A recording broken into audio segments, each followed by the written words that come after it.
sabihin ang mga walang matang artista na gumagawa pa rin ng obra kahit dilim na lang ang nakikita nila.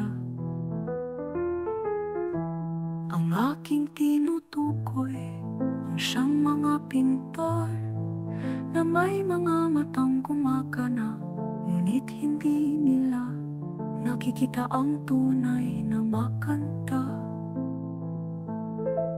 Dahil ang pananaw nila ay kung ano lang ang maganda sa iba, hindi sa sariling puso't isip nila.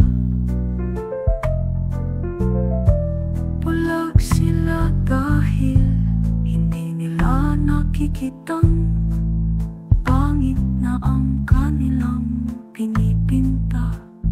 Dahil hango lang sa gawa at kwento ng iba,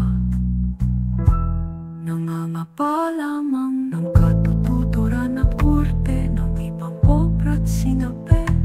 Daig pa ang mga pinanganak na bulag matay, hindi ginagamit, pilit pumapangit lang magandang protsa, lumuluwa sariwang mga kulay, depiksyon ng buhay mukhang patay.